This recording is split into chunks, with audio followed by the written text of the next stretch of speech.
since we visited Poisson. Maybe we should head over and have a look around.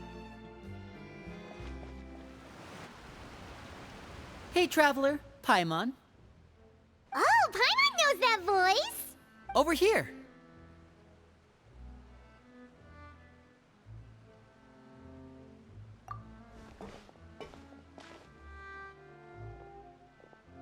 To borrow one of the more popular turns of phrase at the moment, this appears to be quite the fated reunion.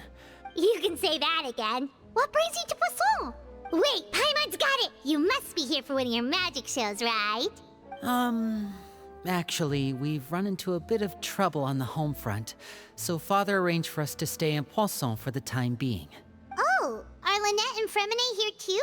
Yep, along with most of the other members of the House of the Hearth. You may have noticed Poisson seems a bit more crowded than usual. So you're saying nearly the entire organization has moved to Poisson? Sounds like you've run into way more than just a bit of trouble. What's really going on? Well... Since the two of you are so curious, perhaps I can fill in the gaps. You scared Paimon half to death!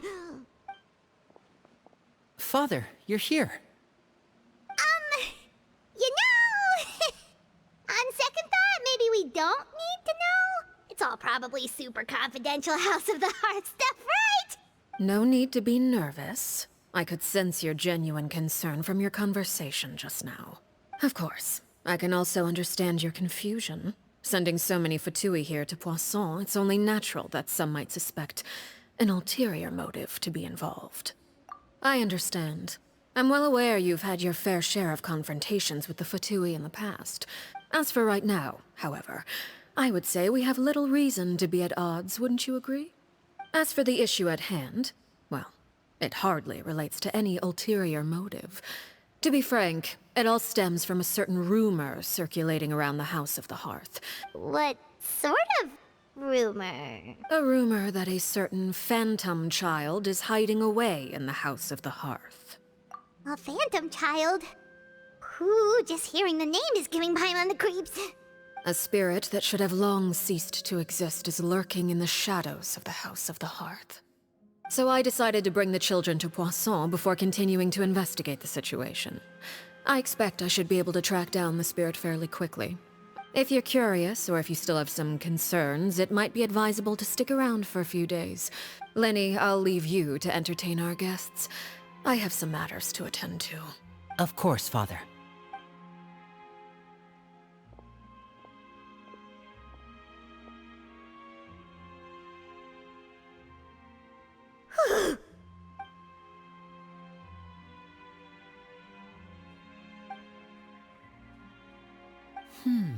It has long been a dream of mine to invite you to our home and introduce you to my other siblings. You're quite well known in the organization already. A lot of people have been talking about you, especially after everything with the prophecy. If you're willing, why don't you stay a while and have a little chat with us? Alright. We don't have anything else to do right now anyway. But let's be clear, we're just gonna be there as guests, okay? Don't get any funny... Oh, wait a second. If we're your guests, that probably means we'll be treated to lots of yummy food, right? Of course.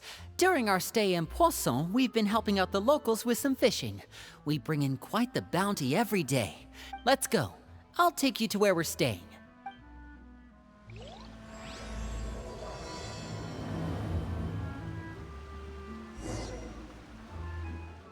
We rented this house from one of the locals to use as a temporary base. I'll come back later and tidy up a bit. Awesome, thanks! So, where are we off to now? Well, when I happened to run into you two earlier, I was actually in the middle of distributing some supplies. With this many people staying in Poisson, we have to bring in outside supplies every now and then. I should probably make sure the rest of these provisions get delivered, otherwise people might start to get antsy. Okay, we'll come with! There are all sorts of rumors about your organization floating around out there. Paimon's not sure if she could even take a wild guess as to what's true and what's not. But now that we finally have the chance to see a day in the life of the house, we can take a good look at how you operate! Well, you're more than welcome to come along. Just follow me.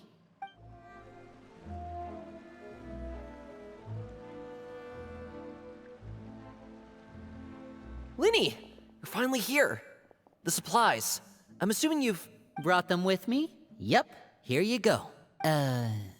Hello? Something caught your eye? It's the Traveler and Paimon!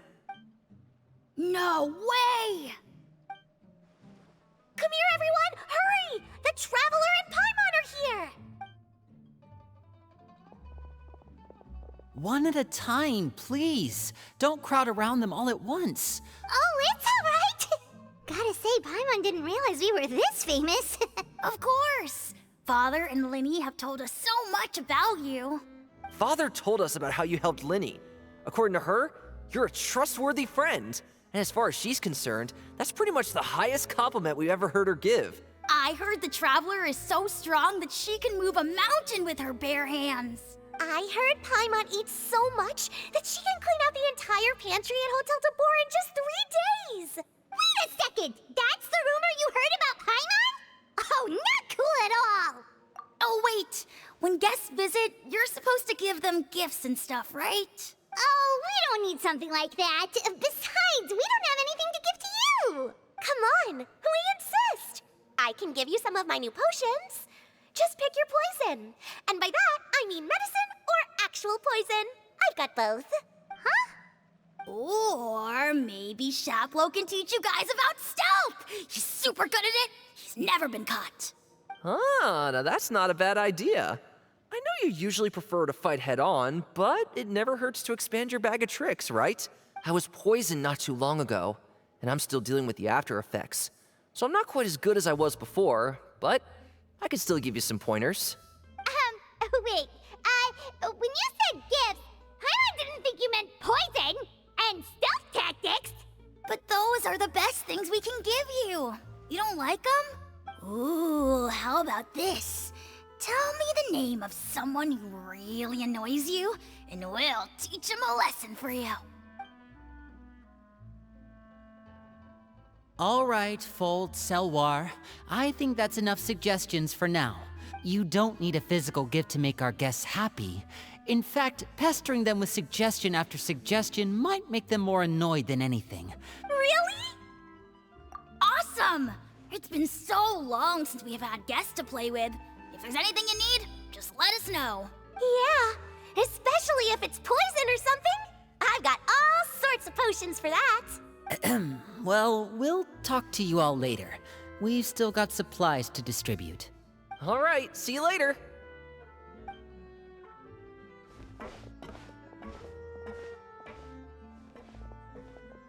Bye!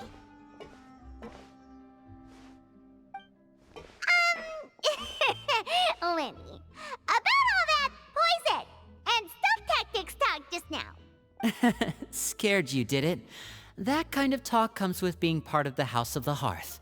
When Foltz was really young, he strangled all of his family pets, just out of curiosity.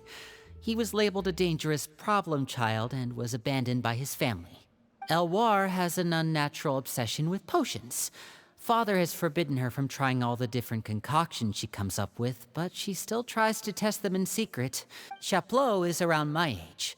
While I'm mainly responsible for collecting intelligence, he handles surveillance. He's very passionate about his work and has no reservations about taking on some very difficult missions. I know you two probably aren't used to that kind of talk, but I can promise you they only had the best of intentions. Things like stealth tactics and developing different poisons, they really mean a lot to them. Filiol, supplies are here. Thanks. And who are these two? Outsiders? Allow me to introduce you. This is the Traveler and Paimon. Oh, you're the famous duo I've been hearing so much about. It's nice to meet you. I heard you've traveled to all sorts of places.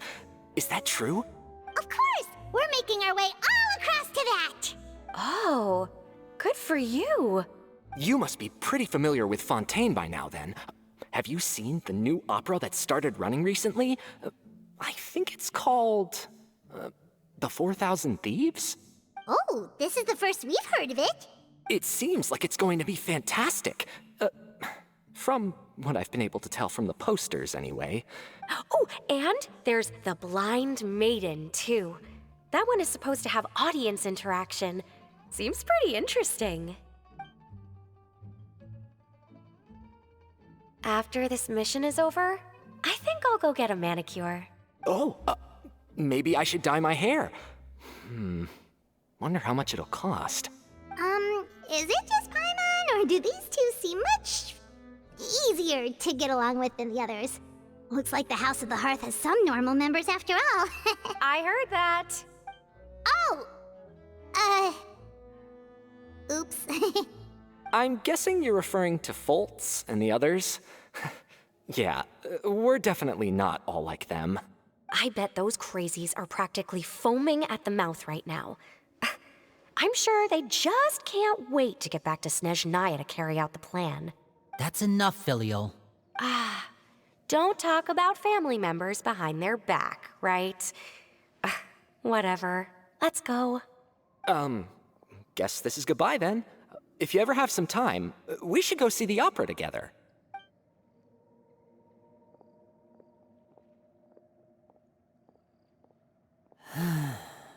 Well, that's it for the supplies. We should probably head back as well.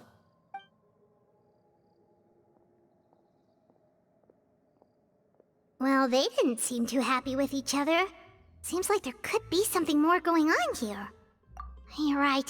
We're only here as guests after all. Oh, Linny's getting super far ahead. Come on, let's catch up.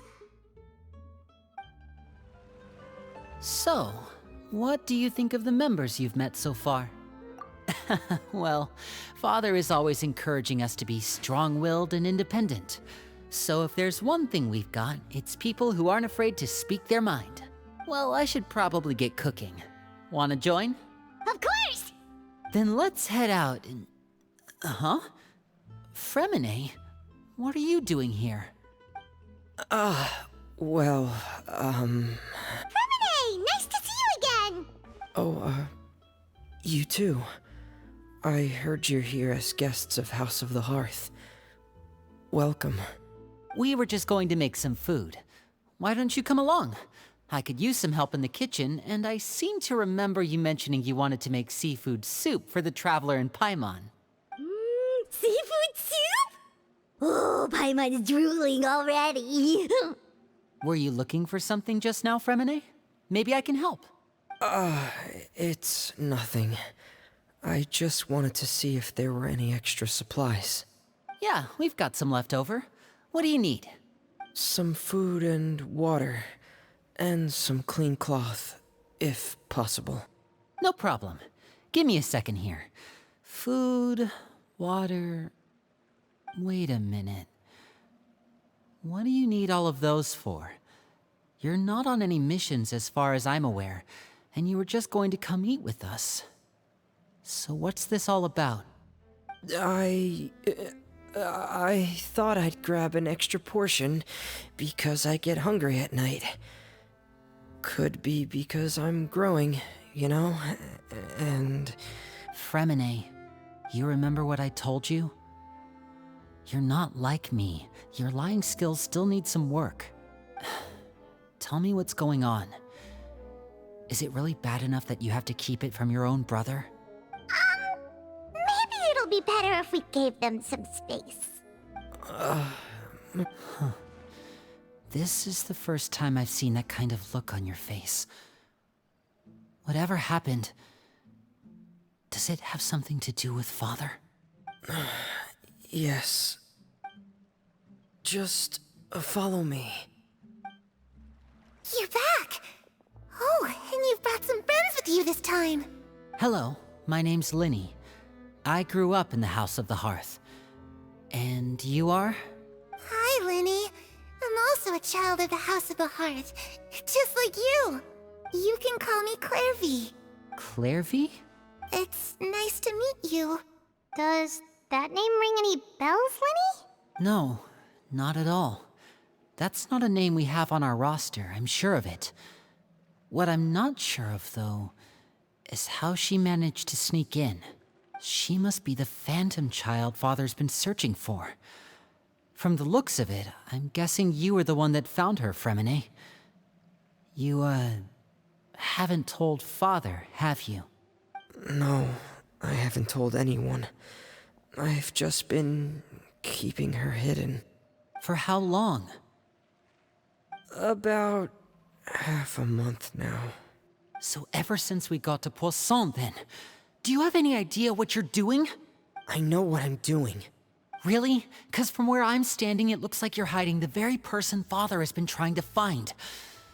If Father finds out about this, everyone involved is going to be punished. You know the rules of the house, Fremine.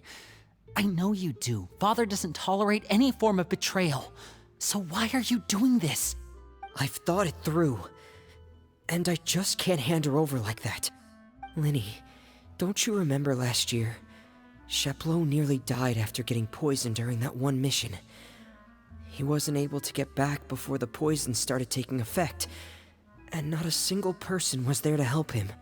That night, while I was sleeping, I heard a voice telling me to go save him. I opened my eyes, but I couldn't find the source of the voice. I thought maybe I was just hearing things, but I went to look for him anyway. Luckily, I got there with enough time to save his life. That feeling of being haunted, of hearing voices, it's happened many times in the House of the Hearth. I'm sure you've noticed. So what you're saying is, that was her? She was the one who spoke to you that night? Unless there are other spirits roaming around the House of the Hearth, I don't think there's any other possibility. If Clairvy were our enemy, it wouldn't matter whether she was a spirit or an actual child. I would have acted without a second thought, because that's what Father ordered us to do. But she's been living with us, helping us from the shadows all this time. I think that makes her family. I couldn't just hand her over to be dealt with. Not when there's so much we still don't know. So what's your plan then? You can't keep her here forever. Someone is bound to find out eventually. I haven't thought that far yet. I don't want to disobey an order from Father, but I also don't want to put Clairvy in danger. Come with me. There are a couple things I'd like to say to you in private.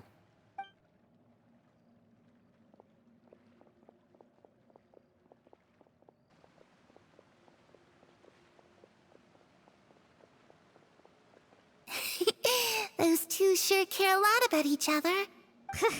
Well, they got a funny way of showing it. From where Paimon was floating, it sure seemed like they were about to bite each other's heads off. No way! They have a really deep bond. I could tell right away, because I also have a friend like that. I just don't know how long that kind of bond can last. The darkness in the house runs deeper than you can imagine. No one can get out alive. I'm sorry, Linny. I really didn't mean to drag anyone else into this. Oh really? You didn't mean to? 'Cause I for one wish you did. Huh? What do you mean? You know, when we were younger, you didn't call me Linny. You called me brother, just like Lynette. We grew up together, the three of us.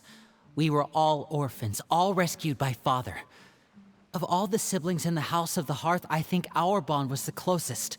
Later on, when you started calling me Linny, I wasn't actually surprised. After all, Lynette and I are related by blood. We've had to depend on each other to survive long before we joined the house.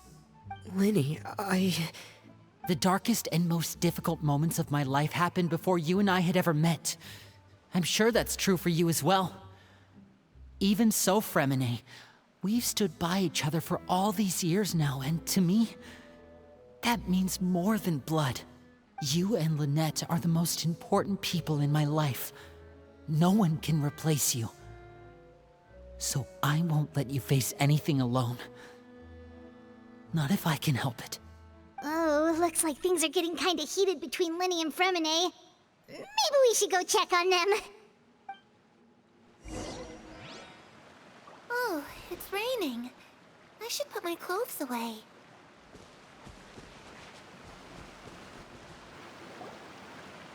Hey, you two! Hope we aren't interrupting anything. Like a fight, or... Oh, wait a minute, Fremine. You're not crying, are you? Is everything all right? Everything's fine. Thanks for asking. Well, we're all friends here, right? We've been through so much together, so if there's anything we can do to help, just say the word. It's just a small family dispute.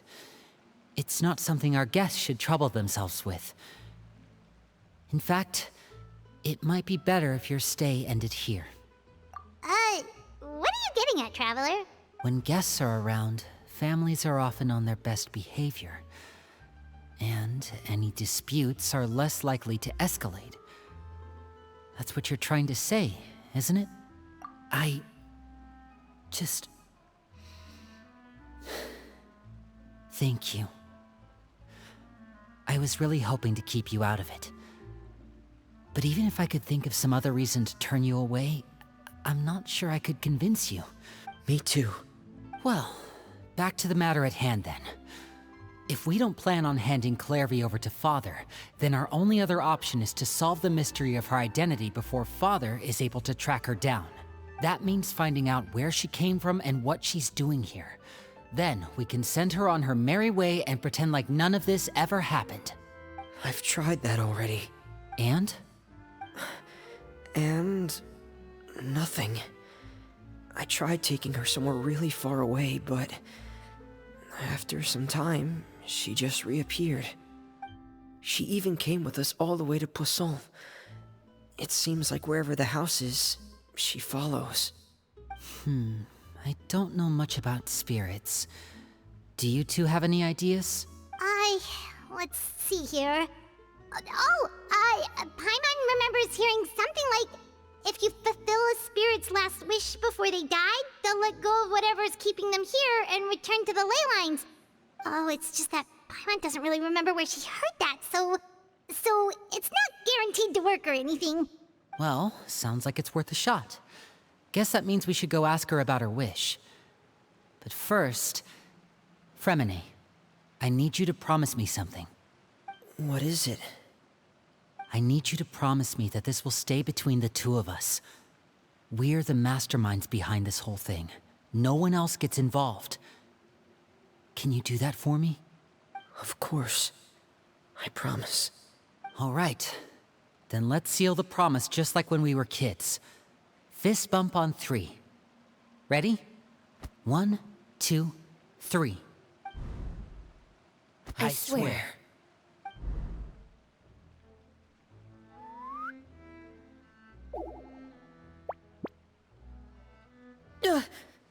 Whoa! Lynette! But what a surprise! What brings you here, dear sister? And, when exactly did you get here?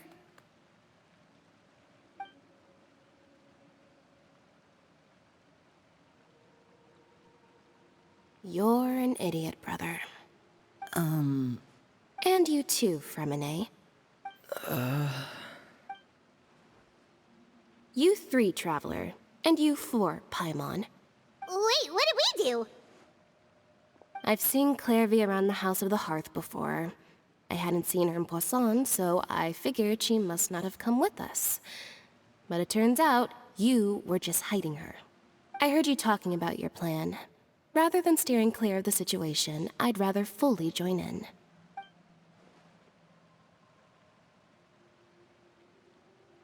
If you don't agree, I'll have no choice but to report everything back to Father. Simple as that. You're not giving us much wiggle room here, Lynette. Well, I guess we're all in this together then. After we talk to Clairvy, we'll figure out our next move. There's no time to lose. Let's go.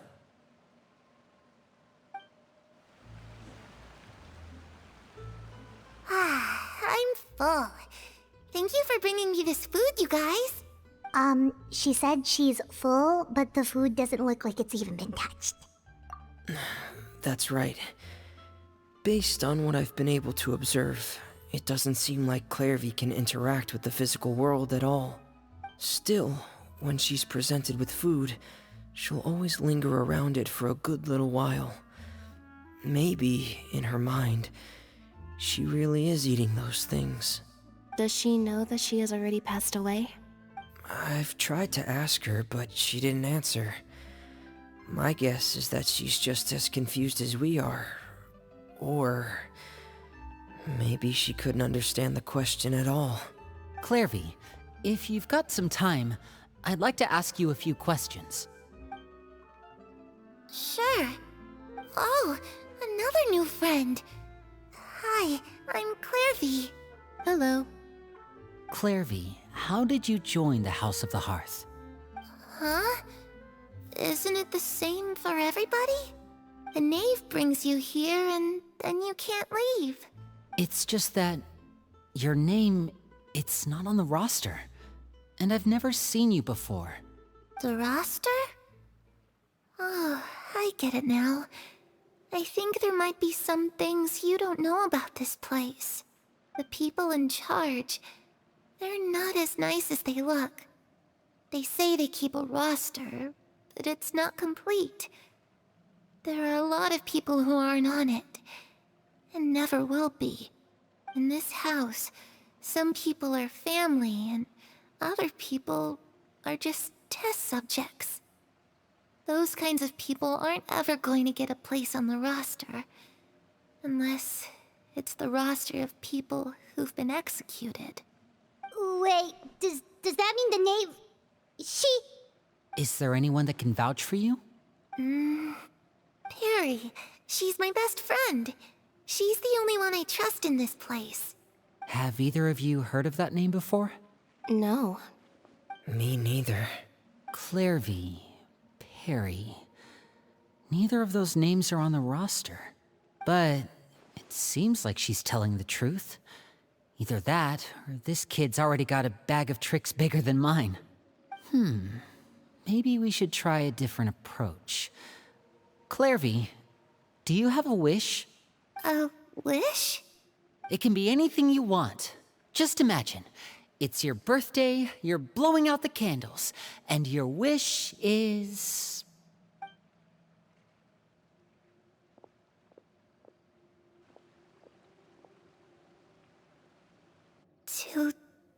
To go outside, where the sun can find me. That's... it? Well, that sounds easy enough. The darkness in the house runs deeper than you can imagine. No one can get out alive.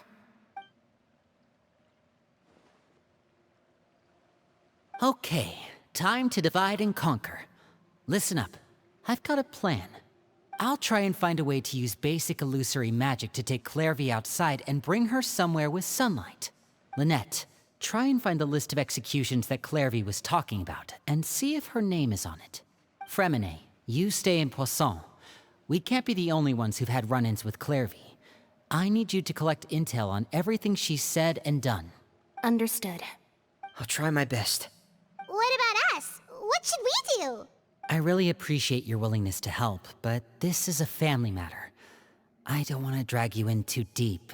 It's too risky. Let me think. Since Father considers you to be guests, maybe you could stick by her side for a little while. You don't need to do anything except keep up some nice, casual conversation. Ah, Paimon gets it. You want us to distract her. I'll give you a magic bird. If Father suspects something, all you need to do is release it when she's not looking, and it'll alert me that something's wrong. Of course, that's only as a last resort.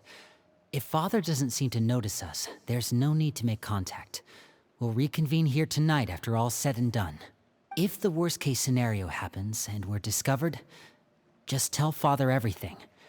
We're not going to let our guests get punished for our own actions. That's where we draw the line.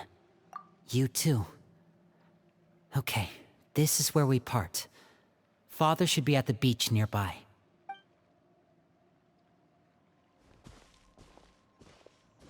I really hope this goes well. No, it has to go well.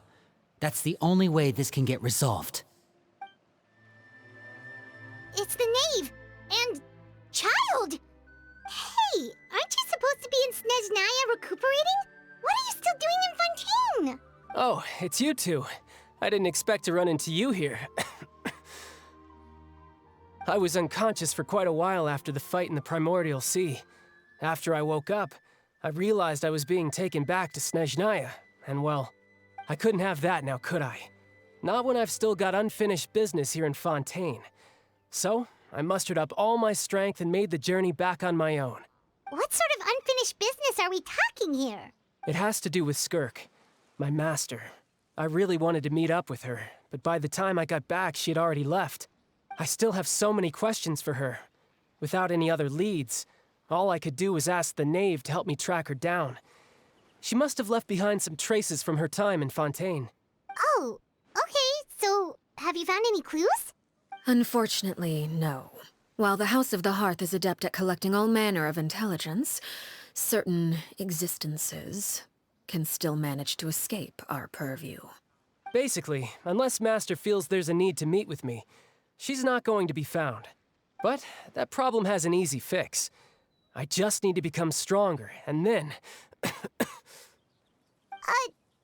thinks you should focus on getting better first.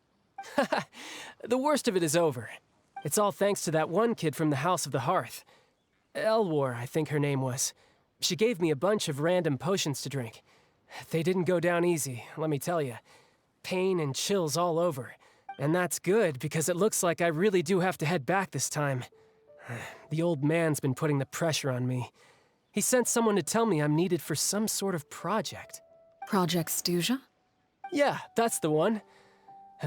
I heard Regrader's involved too.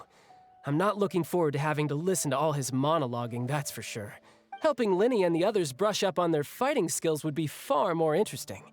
If you and I could spar, that would be even better. And what a sweet little daydream that is. But I also have a role to play in all this. I'll be leaving Fontaine shortly as well. Besides, considering how little they see fit to step outside the homeland, being called on to return to Snezhnaya by such illustrious dignitaries, what a great honor. Wouldn't you agree? One I could do without, I'd say. Is it just Paimon? Or does it kind of seem like they're... So, dear guests of the House of the Hearth, to what do I owe the visit? Well, we just... Right! We're super close to Linny and the others, but we still don't know much about you! Is that so? Introductions have already been made, have they not? Oh, well, you see? There's only so much you can learn about someone from a short introduction. At least tell us something a little extra, like... Why do you call yourself father? Huh, good question. I'd also like to know. The fact that you have to ask tells me our intelligence work has been quite successful. Telling you the answer to that question would only serve to undermine that success. And we can't have that, now can we? Spoken like a true diplomat. That was some expert sidestepping right there. Well, if there's nothing else, I think I'll take my leave. I still have a small matter to resolve at home. Wait, don't go!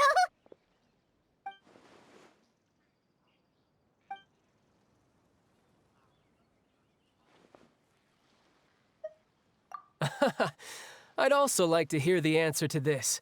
I've met some of the members of your organization, and they all seemed like really good kids. They actually reminded me of Tonya and Tusser. Which, by the way, if you ever betray them, I'm just letting you know, I won't let you off easy. And why would I betray them? Well, you've already betrayed the House of the Hearth once, haven't you? At least, that's what I heard.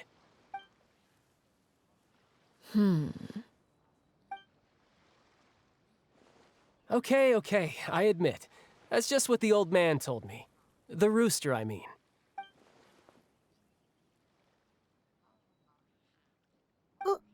Wait, did you really do something bad to those kids? Never mind what I've done. I'm more curious as to what the mighty rooster had to say. Care to enlighten me? Well, nothing much. Just some stuff about you taking out many other members of the House of the Hearth, and even going so far to attack your own family. I see. Oh, based on your reaction, I'm guessing it's all a bunch of lies. Hardly. I don't appreciate his particular turns of phrase, but I suppose he didn't say anything untrue. Although, it would be more accurate to say that there is a certain level of prejudice involved, but I don't intend to clear that up just yet.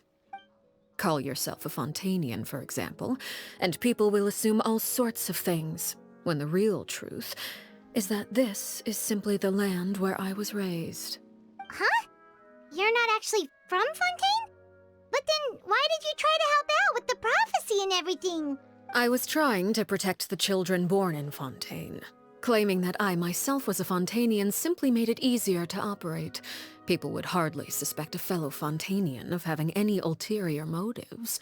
The primordial sea wouldn't have any effect on me, but it would have caused great harm to the House of the Hearth. Well, you wanted extra information, didn't you? There you go.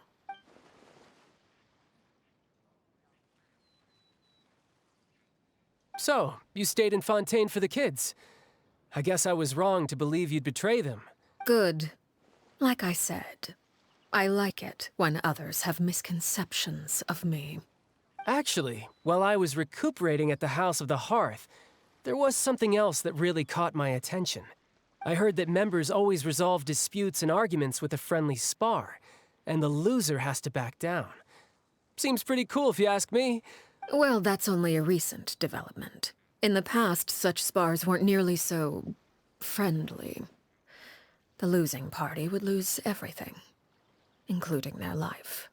They were that high stakes? Whew, at least that's not a thing anymore. Well, the current atmosphere's not half bad. I'm a bit jealous, actually. You've got so many family members around you, and you even get to live with them. Having a lot of family around means dealing with a considerable amount of bickering and scheming. Once Tonya and Tusser enter their rebellious phase, I'm sure you'll understand. Just imagine. Tusser becomes obsessed with plucking out strands from the rooster's mustache, or Tonya decides to dye her hair 42 different colors. Okay. I get the picture.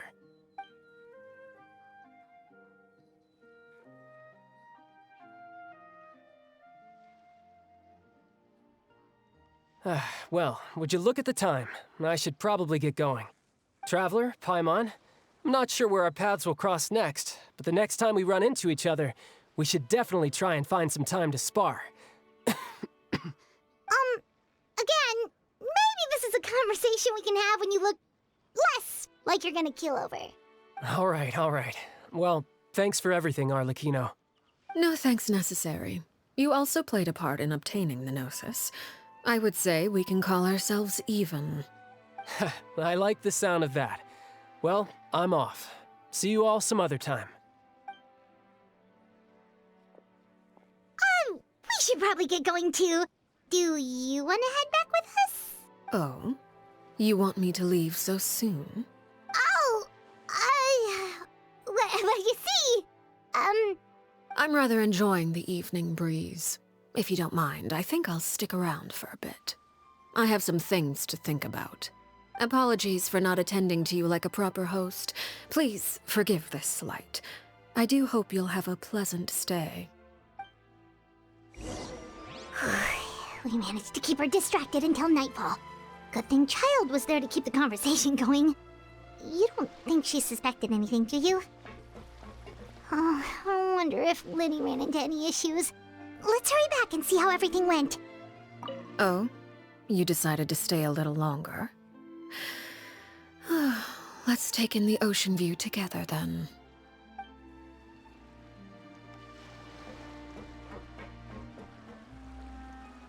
Winnie, how did everything go? Well, long story short, we ran into a small issue. Clairvy can't go into the sunlight. Everything was fine at first. She followed me up to the surface just like I told her. But as I led her out of the shadows and into the sunlight, she vanished. I turned around and there she was, standing at the edge of the shadows, silently watching me. Huh. Maybe she's afraid of sunlight, or...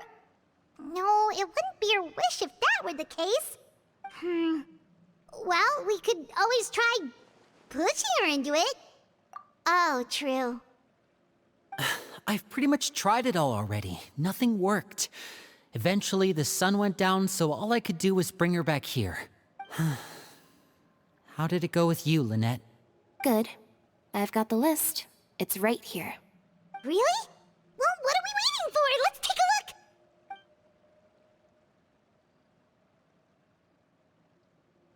Oh, that's a lot of pages. Oh, it's gonna take forever to get through it all. We can each take a section. Here. La Pouillade, L'Endroit, Chambel, Horaire.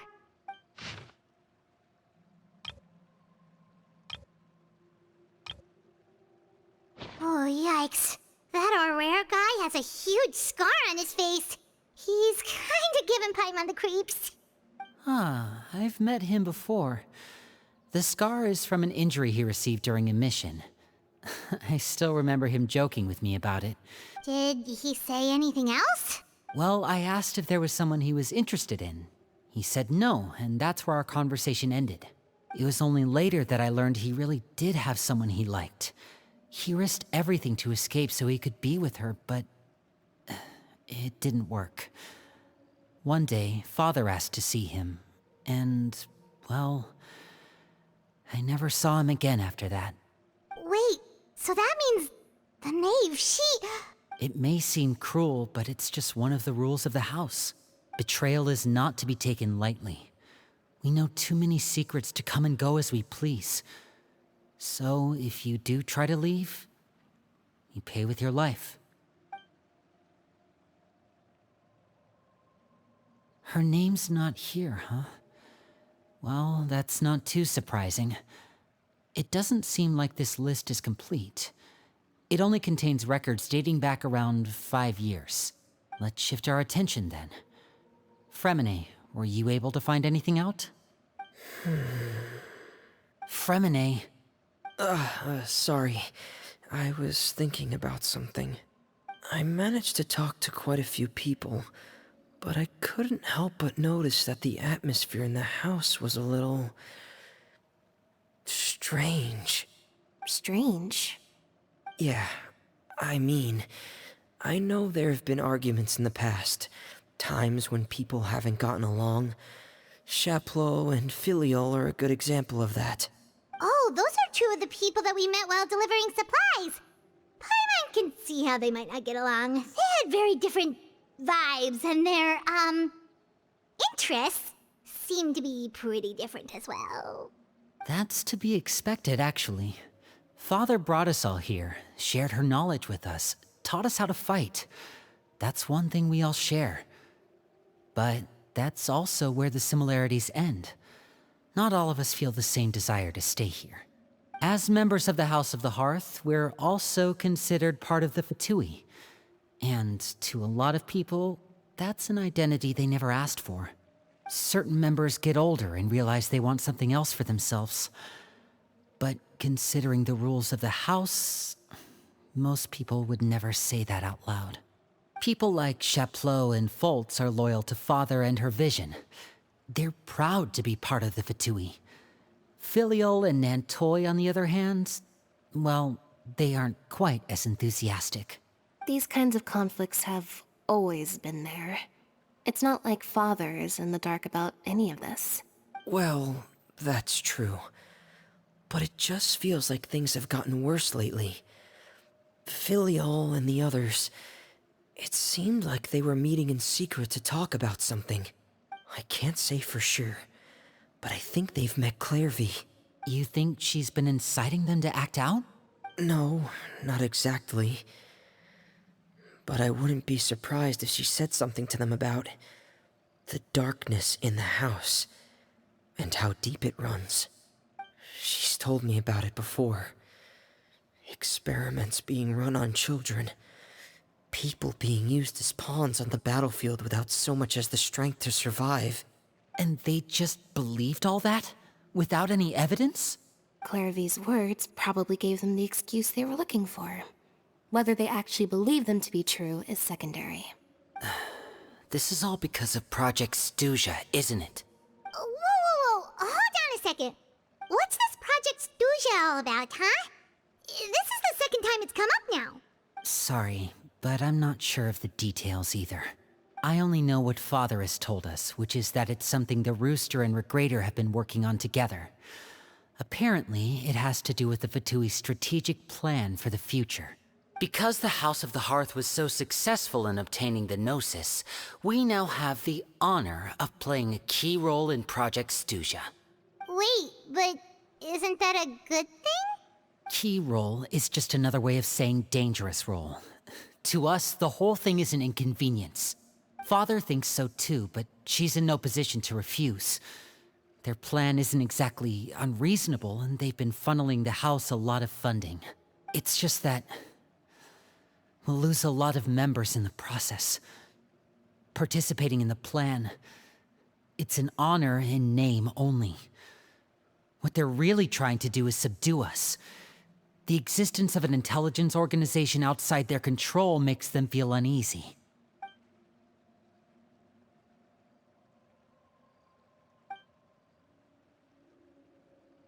Okay, super complicated top secret Fatui business aside, what does all of this have to do with the conflicts you were talking about earlier? External pressure has a way of exacerbating internal strife. You can't overlook the power of fear either. People are afraid of dying, and that fear is often the impetus for a lot of stupid decisions. I thought resolving the Clervy situation would make everything go back to normal, but it looks like things are more complicated than I thought. If we leave Filiol and the others to their own devices, sooner or later, Father will be forced to take action. We can only focus on one situation at a time, brother. You're right. Even if we confront Filiol and the others, it won't do any good. It might even make matters worse. Well, it's getting late. We should head back and get some rest. We'll try again first thing tomorrow. Lynette, you stick with me this time. Fremine, keep a close eye on Filiol and the others. Make sure they don't do anything they'll regret. Good work today, everyone. Have a good night, and I'll see you tomorrow.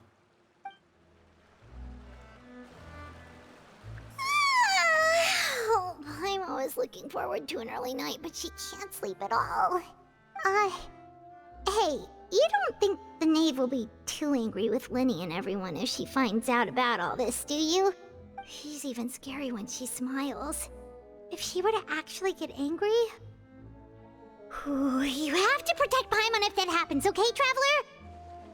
Oh, well, in that case, we should just plan on running away. We'll grab Linny and the others and we can make a break for it as fast as we can.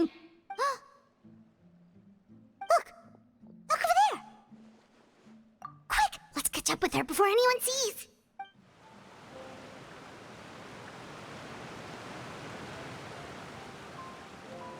Clearvy! Shh!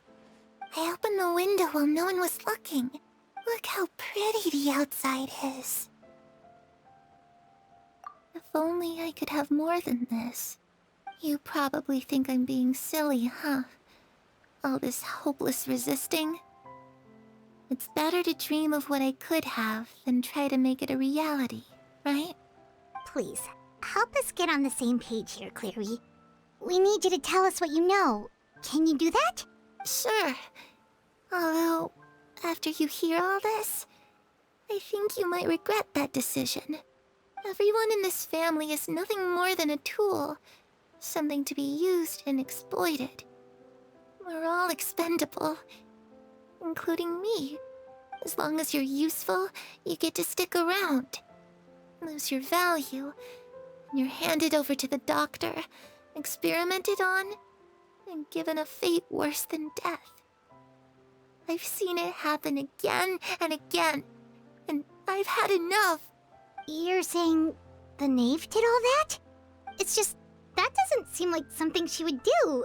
She's scary and all, but it seems like even she has lines she wouldn't cross. I knew you wouldn't believe me. Everyone thinks she's a good person. They all think of her like a real mother. Mother? But she doesn't deserve that title. She's disgraced it and tarnished it. And if I had things my way, I'd never see her again. If only Perry were here, she'd understand. Perry. There's that name again. Also, Paimon's getting a strange feeling. It almost feels like she's not really here with us. Paimon can't tell if she's actually talking to us or if she's mistaken us for someone else. Well, in any case, it seems like she really needs someone to talk to. We should keep her company for a little longer. She looks so young. But it seems like she's been through a lot. It's getting windy. I should close the window. Ooh, look at the moon. Isn't it pretty? Hey, wanna hear a secret? I heard that if you look up at the night sky in Snezhnaya, you can see the aurora. It's supposed to be super pretty. Even prettier than the moon tonight.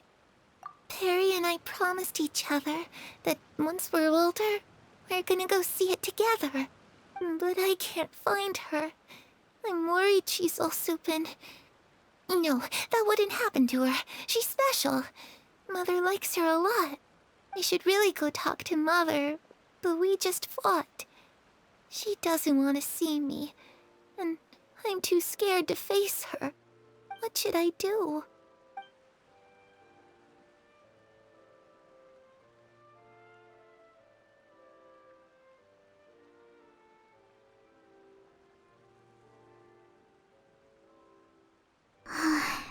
Paimon really doesn't understand what's going on with her. Well, let's head back. We've got an early morning tomorrow.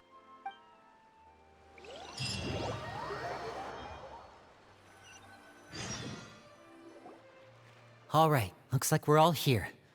Let's go ahead with the plan. Oh? What is it? What makes you ask that? Well, we kinda ran into Clairvy last night, and that's what she told us. We met the doctor back in Sumeru. He's super dangerous, and he's done all sorts of bad things. It's possible that Father and the Doctor have had certain dealings, but I don't think Father would work with him. We're not really on the same side, so there's not a lot of trust between them. That doesn't exactly set the stage for a successful partnership. I did hear, though, that when Father first became a Harbinger, the Doctor offered to work with the House of the Hearth. Father rejected most of his proposals, except for one. It had to do with some sort of secret experiment. Secret experiment? Could that be what Clairvy was talking about? I don't think so. I don't know any details about the experiment itself, but I do know it's an entirely independent operation. The Doctor only proposed a direction for the research. That was the extent of his involvement. I still don't think that counts as working together. The details of the experiment are confidential, but complete records are kept on all participants. That doesn't seem to be the case with the situation Clairvy referred to. I know you don't agree with some of the Fatui's methods, and I'm not asking you to. But I am asking you to trust us on this. The House of the Hearth has its own principles. There are certain lines we're not willing to cross. Alright, that's good to hear at least. Clairvy seems to think the Knave and the Doctor worked together to do something horrible. If that turned out to be true, Paimon doesn't know how he would even face you guys.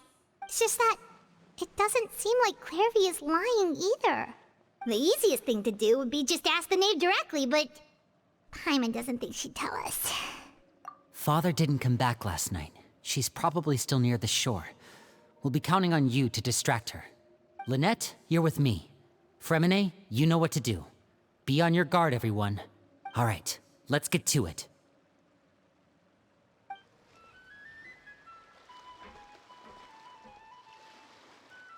Ah, it's you two again. I must say, you look a bit pale. Did you have trouble sleeping last night? A little. Perhaps if you had less on your mind, you'd be able to absolve yourself of such troubles. So what are you planning to do now? Catch up on some sleep? Or should I give you some time to rack your brain for a topic to discuss before I ask any questions? Although I must profess to being curious. Without Child here, how do you plan on distracting me? Us? Distract You? Good one. But no, we were just here for a chat. Looks like you could have used some extra time to think. No matter. If you don't have any other plans, why don't you accompany me somewhere? Don't worry. I'll be sure to steer clear of any scheming children. The ocean breeze is sure nice today. Children always think they can hide things from the grown-ups. But nothing gets past me. Least of all a little scheming. I think I'll let them have at it for a little longer. I can be very patient. Well, I'll leave you to think things over. If you're so inclined, meet me outside the Palais Mermonia. Good things come to children who do as they're told. So I do hope you decide to tag along. If only for your friends' sakes. What should we do? She clearly knows about everything we've been doing, and Paimon doesn't think it'd be a stretch to say she was threatening us just now.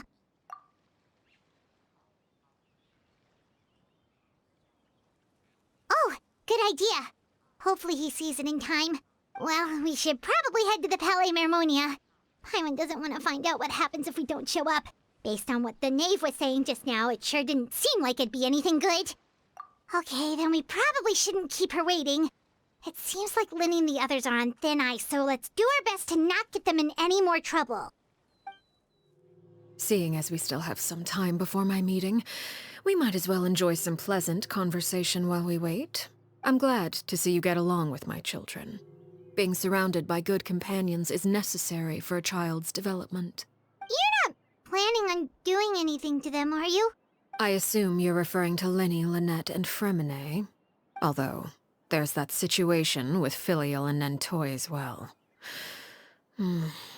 It appears quite a few people have been acting out lately. No matter. I'm not one to discriminate. All those who betray the house meet the same fate. There are no exceptions. Does that mean you're going to kill them? Oh, are you here to beg for their lives?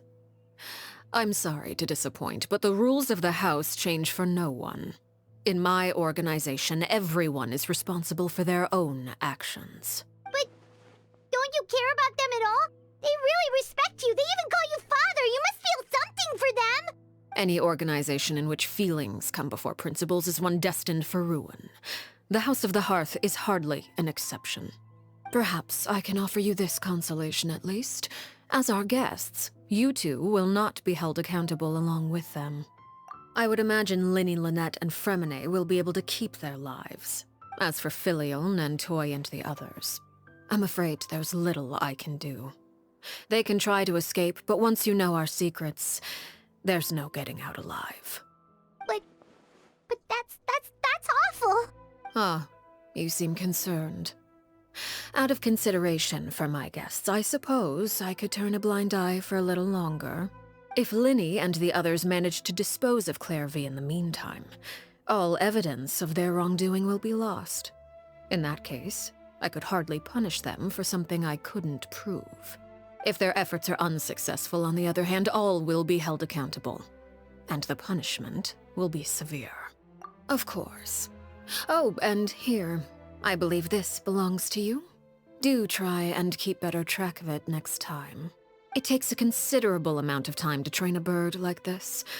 It would be such a pity if you were to lose it. Permanently. Wait, where did you get that? Well, I'm afraid that's all the time we have to chat. Now, for the matter at hand. I asked you to meet me here because I have business at the Palais Mermonia. It has nothing to do with you, but I think it would be prudent for you to stick by my side for the time being. There will always be time later to run off and tell Linny what you've learned. Well, time to go. Looks like we wrapped things up just in time.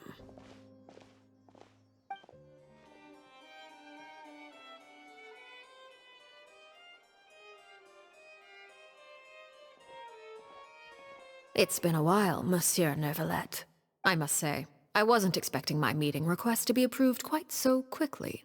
It is only right that an esteemed diplomat such as yourself should be afforded the proper level of respect.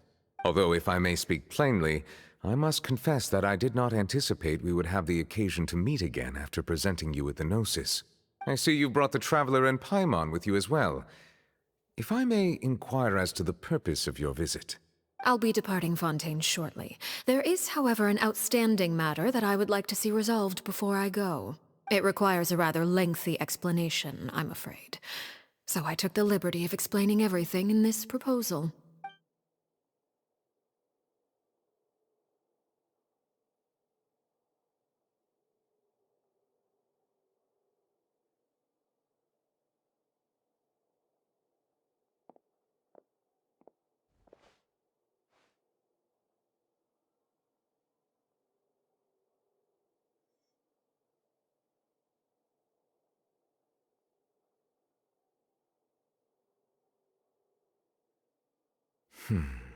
I understand your request. However, at the risk of causing offense, I must admit that I fail to see why you would wish for such a thing. I heard you have a certain fondness for water tasting, Monsieur Neuvillette, so allow me to use water as an analogy. A family is like a large body of water with countless rivers flowing in and out. As someone who watches over this system, I would hope that each river that flows from the source will eventually reach the ocean. Of course, objectively speaking, I know this is impossible. Most of the rivers will dry up along the way, disappearing into the ground and leaving nothing but a barren riverbed behind. Not all rivers are destined to reach the ocean, but I would not see their existence rendered meaningless. I believe the water that flows within them is simply meant for a different destination, like a field in need of irrigation. Or perhaps the glass of a certain water-tasting enthusiast. Did you get any of that, Traveler? Your words paint an optimistic picture indeed.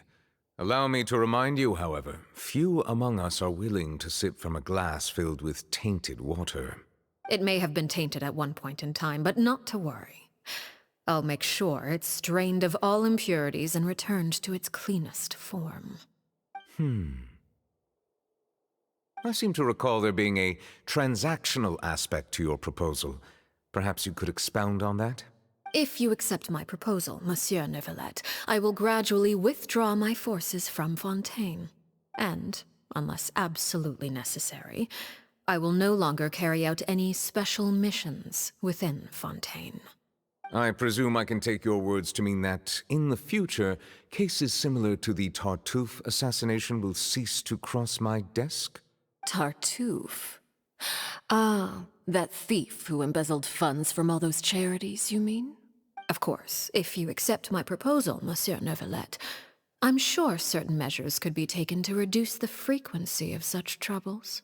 You choose your words carefully indeed. In that case, I am inclined to accept your proposal. My thanks for your generosity, Monsieur Neuvillette. Well, with that settled, we should be going now. I took the liberty of bringing along 2 bottles of spring water from Snezhnaya for you to enjoy. I do hope I get the chance to hear your impressions. Perhaps at our next meeting, yes? Indeed. I trust you would not overlook your commitment in the meantime. All right, Traveler Paimon. Time to go.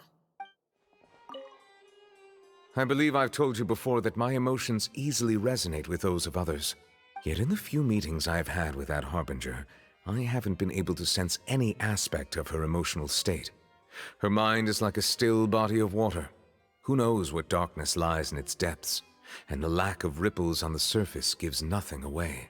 It's unclear whether this is her natural state of being, or whether it's an incredible strength of will that gives her the ability to master her emotions.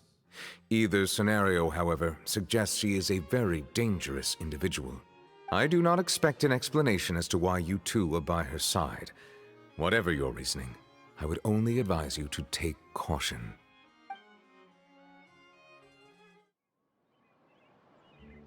So, what exactly were you talking about back there? Paimon only heard you mention some rivers, a large body of water, and then some kind of irrigation scheme. You really want to know? I would imagine there might be more pressing concerns at the moment. Winnie, Paimon really hopes everything's going okay. Oh, Paimon recognizes that look. You've got your thinking cap on, don't you, Traveler?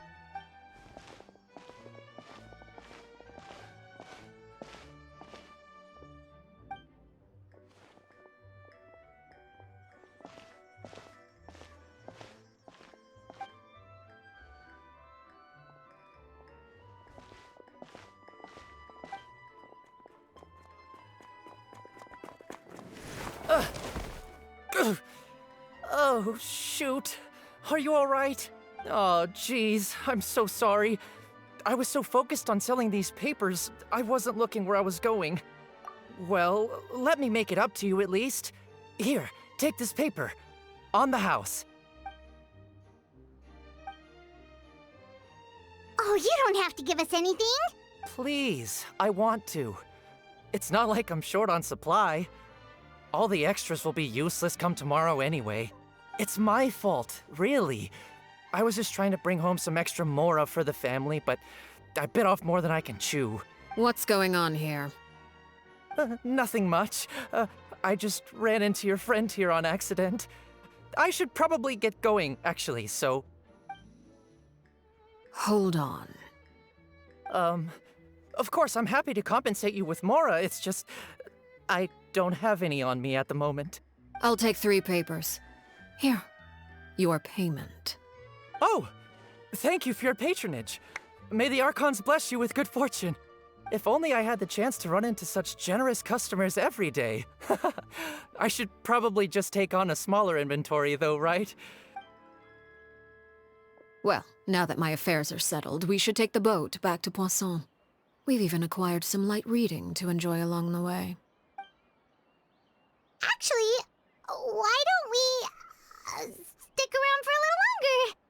Paimon just realized how hungry she is. She can't head back to Poisson on an empty stomach.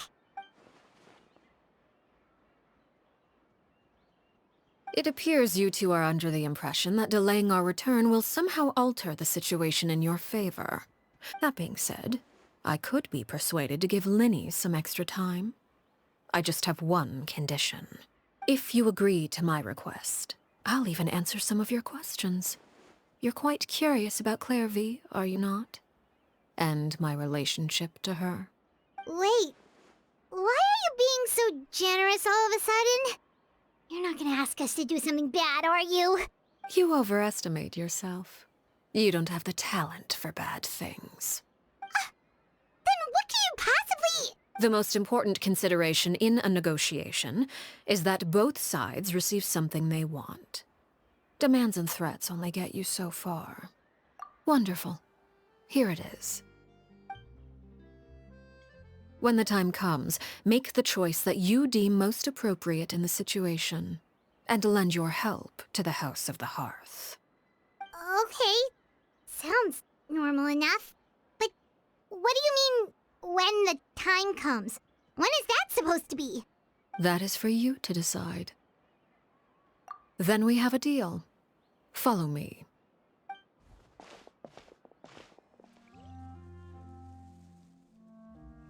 What is this place?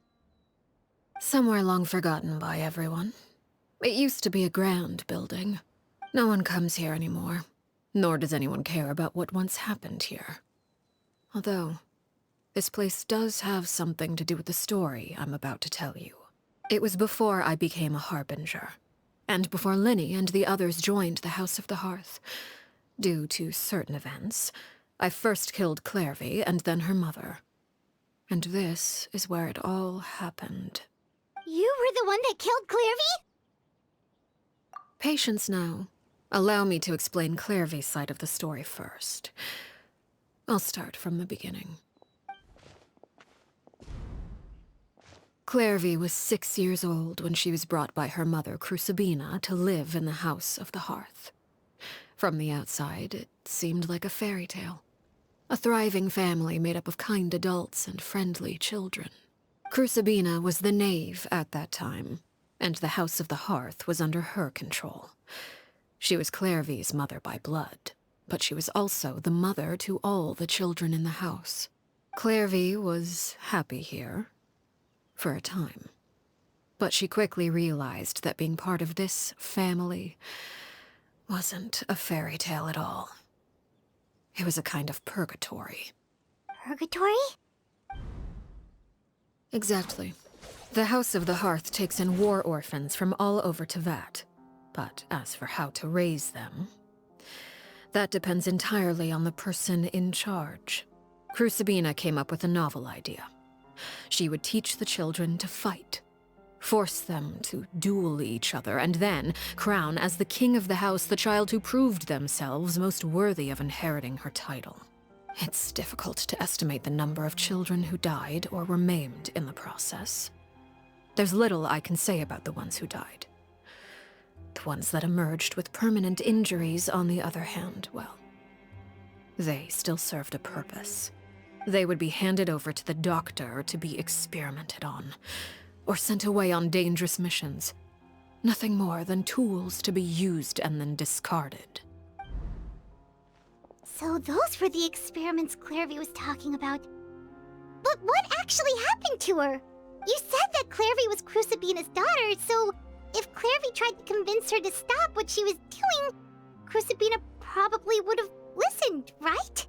Despite being Clairvy's mother, Crucibina cared little for her daughter. She forced Clairvy to join the House of the Hearth only as a means to demonstrate her own impartiality as a mother, to prove that she treated all her children equally.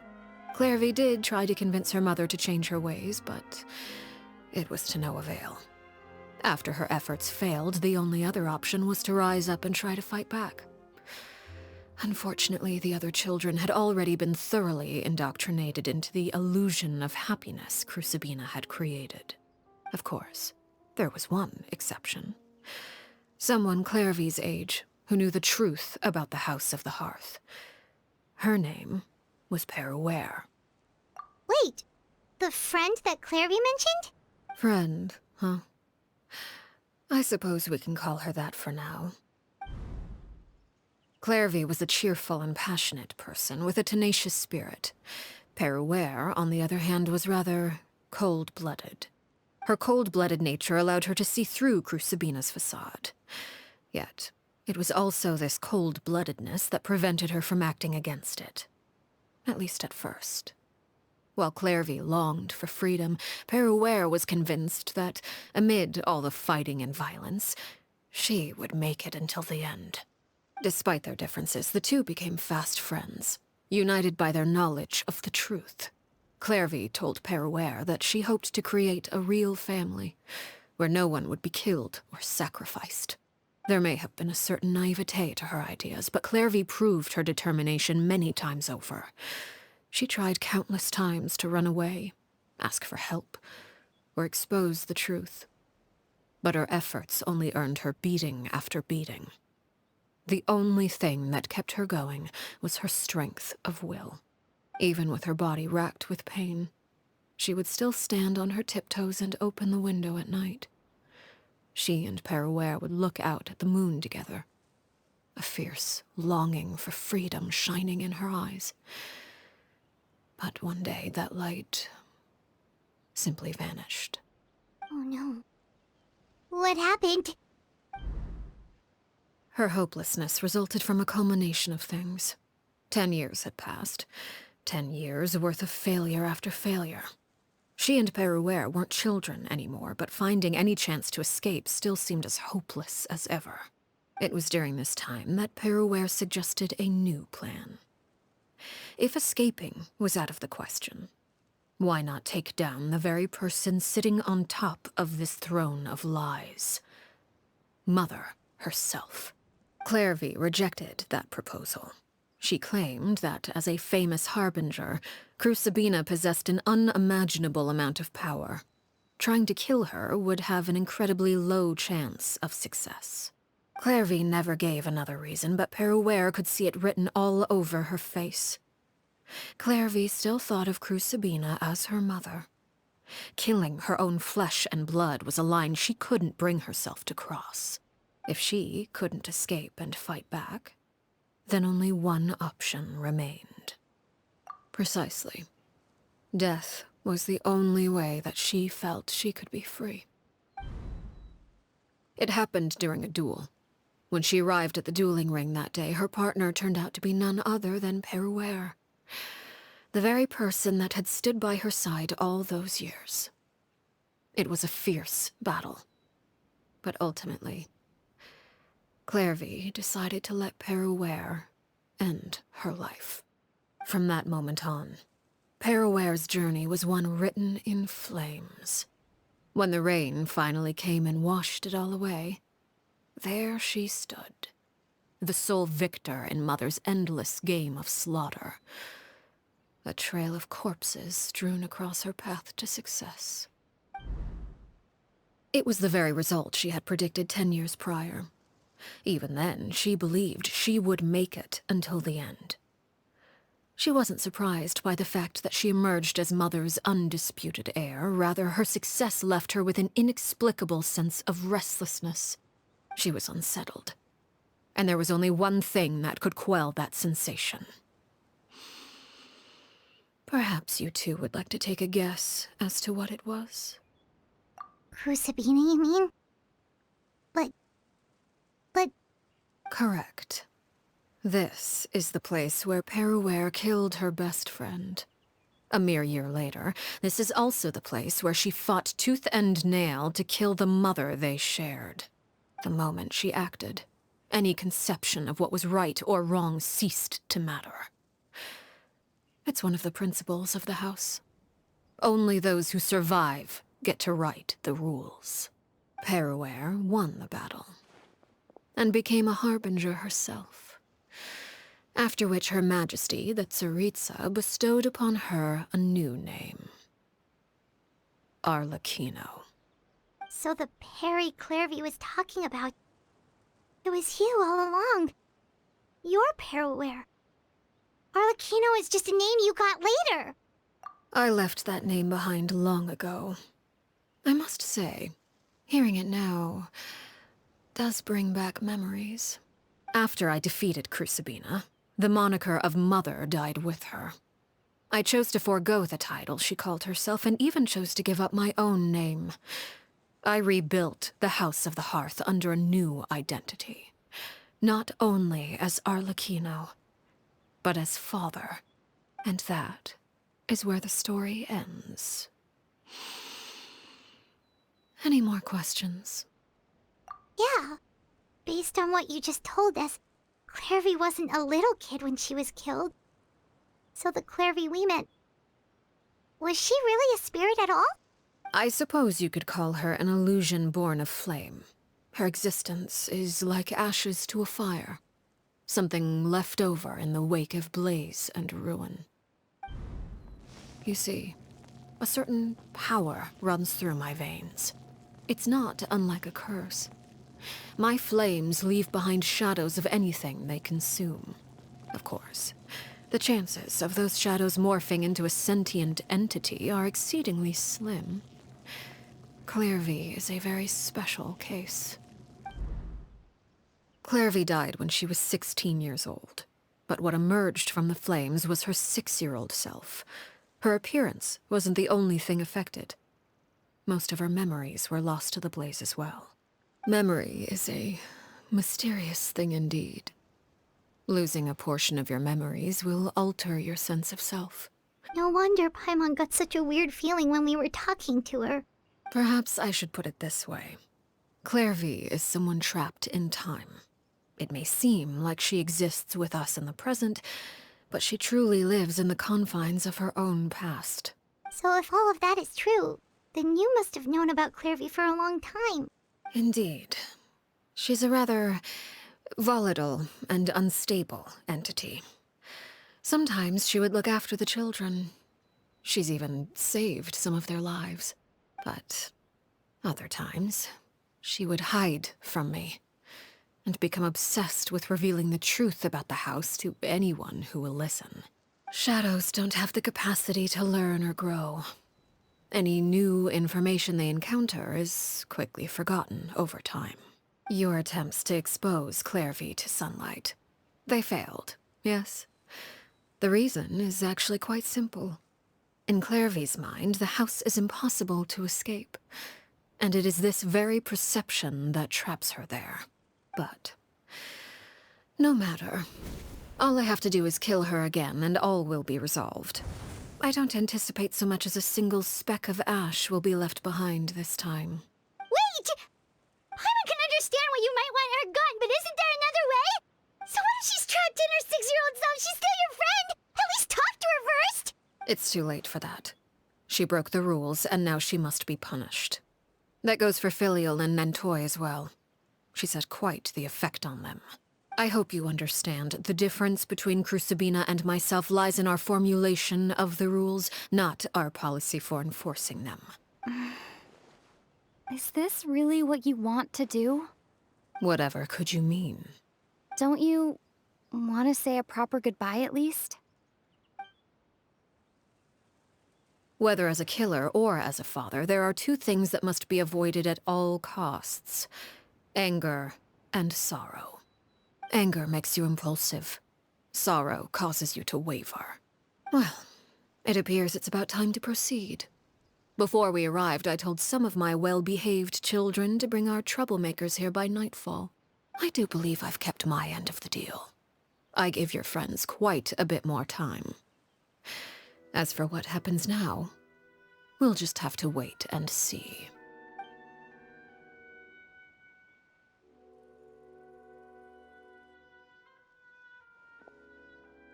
Here they are, Father. You gonna execute him? Seeing something like that would actually be a first for me. Lenny! I'm sorry. I heard about how you helped buy us more time, but I still failed. I couldn't find a way to fulfill her wish. Huh? Are you... Perry? Indeed, it's been a while, Clairvy. Perry! Shh. Stay right there. I'm sorry to postpone our reunion, but first, I believe certain scores need settling.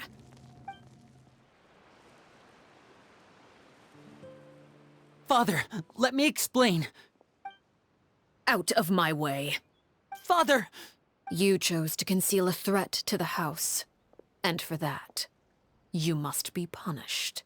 Overall, however, I suppose your wrongdoing is hardly the most egregious of the bunch, so I'll deal with your punishments later. As for right now, the more pressing concerns are the traitors among us. By traitors? Do you mean us? Father, let me explain. We didn't mean to... Fultz, why don't you share what you heard? Yes, Father. Secret Midnight Meeting number 3. Participants, Filial, Nantoi, Sato, Tadi. Nantoi clearly said, if only Father wasn't the one who took us in. Sato added, I'm sick of this life. I just want to live as a normal person. Filial was the worst of them all. She called us crazies and said a bunch of mean things about Father. I did not! You're lying! Fultz is trying to frame us. It's not like I'm the only one who heard those things. After that, you and Toddy and a bunch of other people started talking about Clairvy. You were using all those things Clairvy brought up as an excuse to question Father. We're birds locked in a cage. The only way out is to destroy it. That's what you said, wasn't it? You little... You just want me gone, don't you? What did I ever do to you, huh? And you, Sheplo, have you forgotten who stood by your sickbed, watched over you, and changed your dressings? Come on, let's hear it then. What's your reason for all this? You're wrong, Filial. We don't want you to die. You're our family. Liar. You wouldn't be doing this if that were the case. So why? Why have you backed us into a corner? We all live in the House of the Hearth. You know the type of work we do, Filial. A single betrayal can cost dozens of us our lives. It's not like it's never happened before. That kind of thing is hard to forget. That's why the House of the Hearth cannot tolerate any form of betrayal. Ever since we came to Poisson, you've had 7 secret meetings. A lot of the things you talked about really crossed the line. You've been spying on us for half a month? Wait a second. Now that I think about it, the move to Poisson was just a way to make it easier to spy on us, wasn't it? Because we were all in one place. You've had this planned all along. Filial, Nantoi, I'm sorry. I owe you both my life. I owe Clairvy too. If it weren't for all your help after I got poisoned, I wouldn't be standing here today. If this were any other situation, I would do anything to repay that kindness, even if it cost me my life. But rules are rules. I'm sorry. My hands are tied. Why?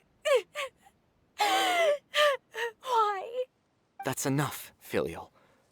We made a mistake, and we should own up to it. We broke the rules, plain and simple. And now we have to face the consequences. I'm sorry, Chapleau. Foltz. I'm sorry, Father. We accept our punishment. Chapleau, according to the rules of the House of the Hearth, how should these traitors be punished? All those who betray the house pay with their lives. And so it shall be.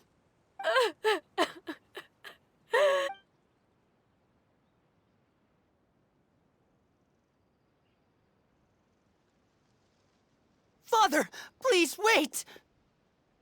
Something you want to say, Linny? Please reconsider, Father. What Filial and the others did, does it really count as betrayal? We all come from broken families. From the very first day we joined the House of the Hearth, we wanted nothing more than to make it a real home.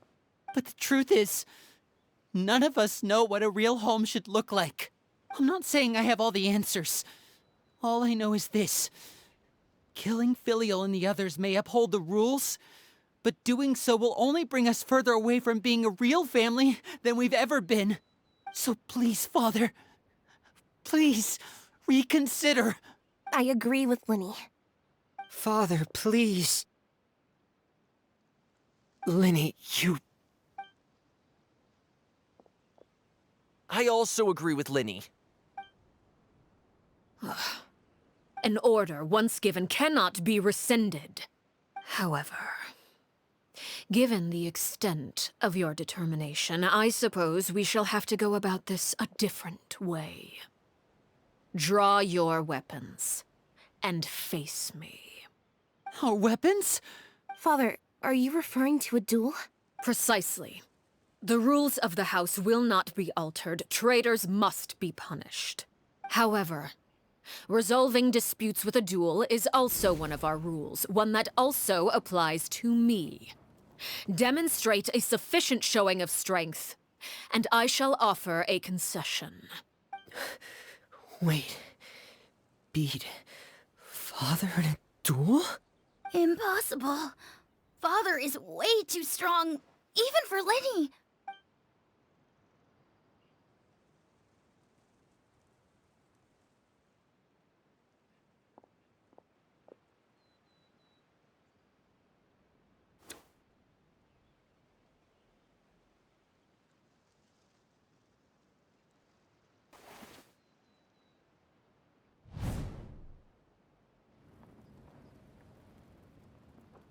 Did you hear that, Traveler?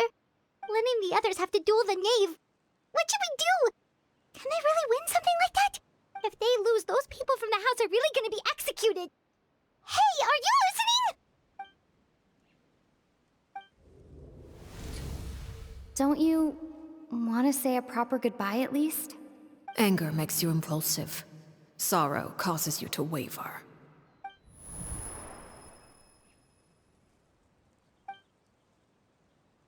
Oh, looking at that expression on her face, she seems really serious about this.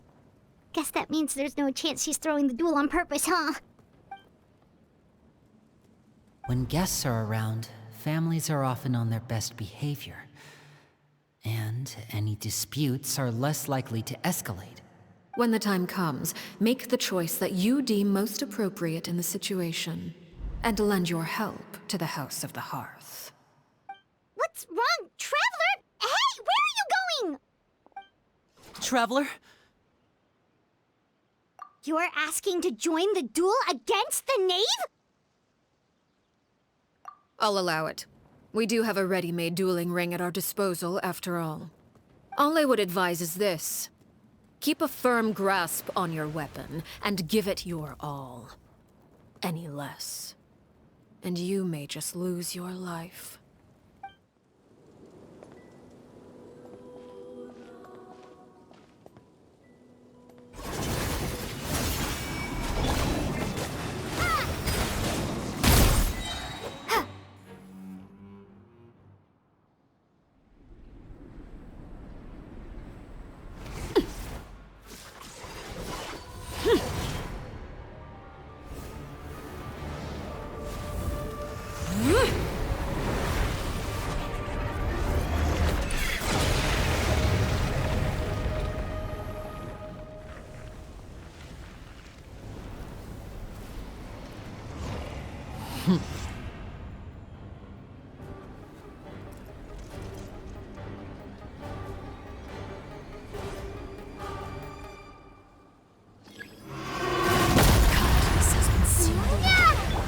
My blade is all that remains.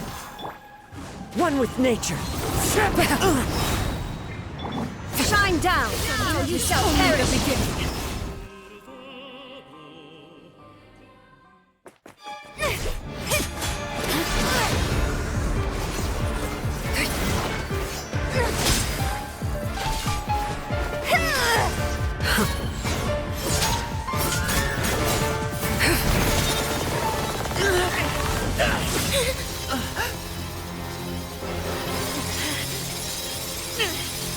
You should know better than to crowd in one place.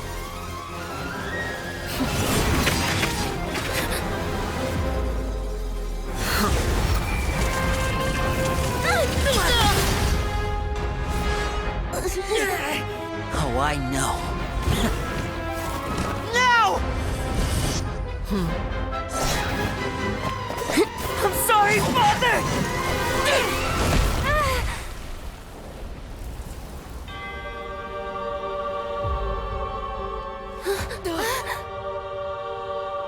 Sorry for what? This pitiful excuse for an attack.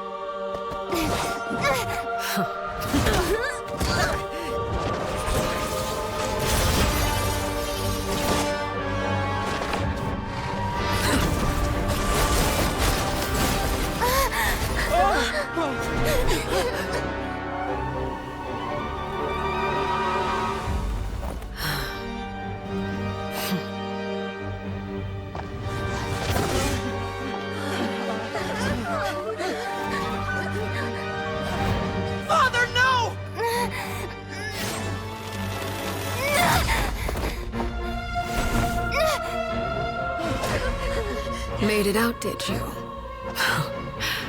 You're stronger than I expected.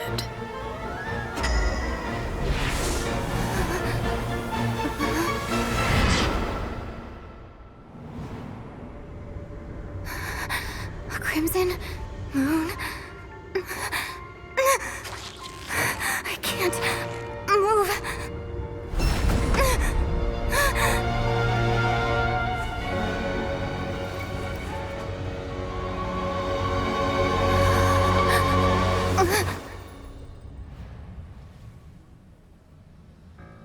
Still, not strong enough to beat me.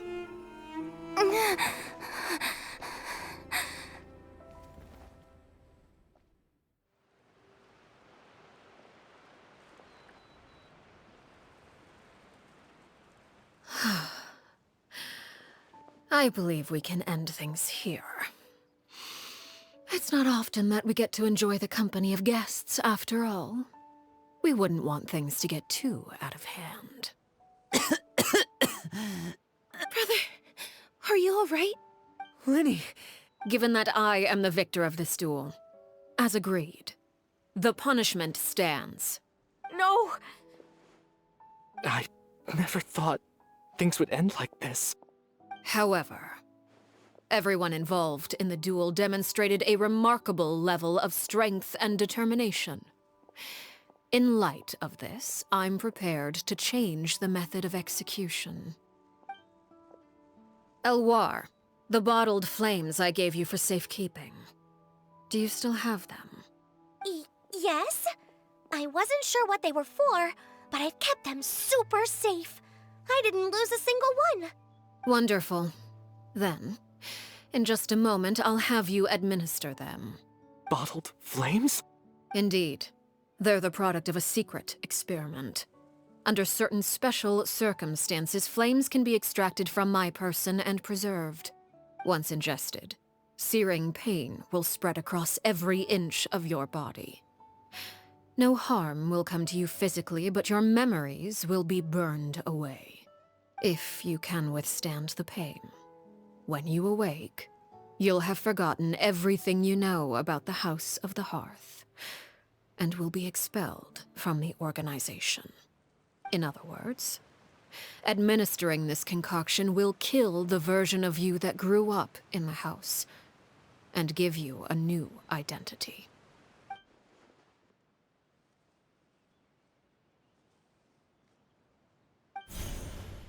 Memory is a mysterious thing indeed. Losing a portion of your memories will alter your sense of self.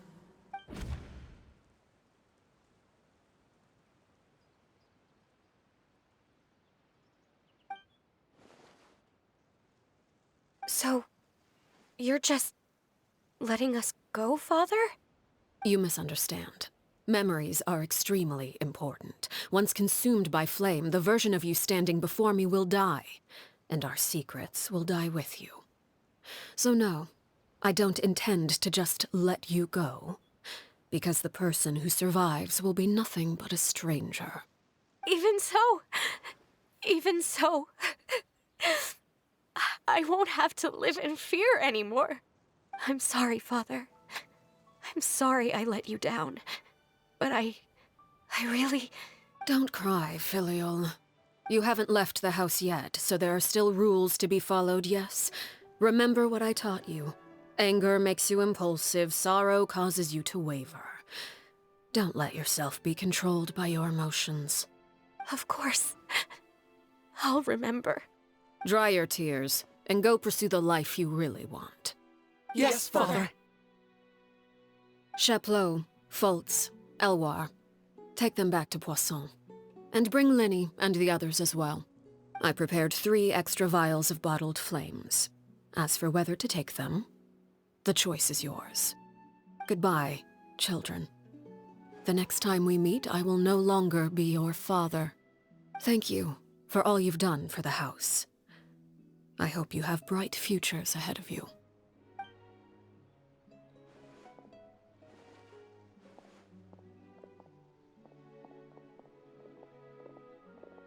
Father.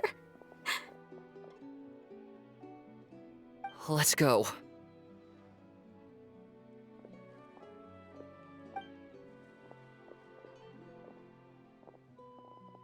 Here, grab my arm, Linny. I'll help you walk back. Thank you.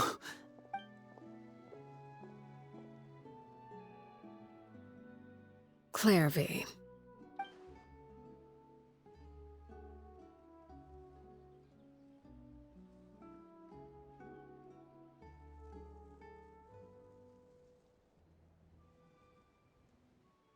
Can we talk now? I've been waiting for a super long time. You really are Perry, aren't you? I haven't seen you in so long. How come you're all grown up?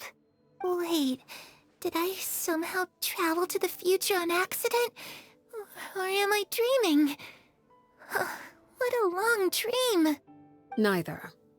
You died, Clairvy. That's what happened.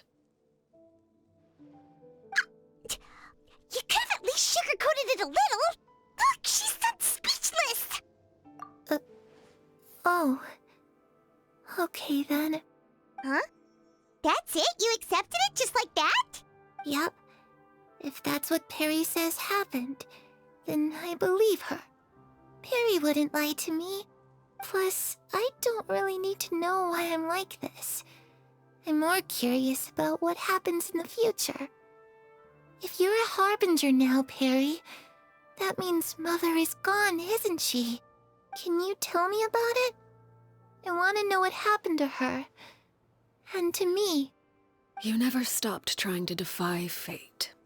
At first, no one believed you. You could only vent your frustrations to the moon. In fact, you often sought comfort in the night sky.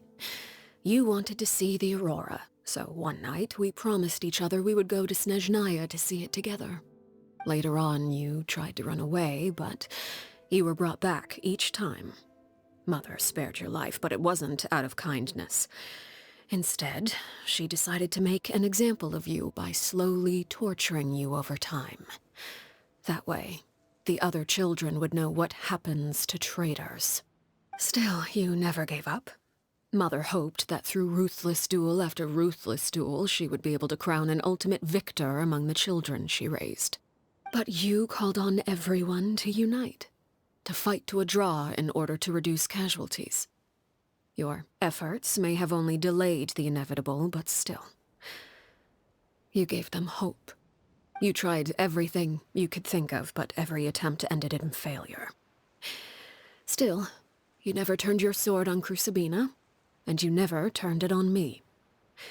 On that gloomy day, you told me, "For the last 16 years of my life, I've done everything I can to fight for freedom. But now, I realize that the only freedom I truly possess is the freedom to choose to die." I never imagined I would say something like that. I must have been feeling really worn down.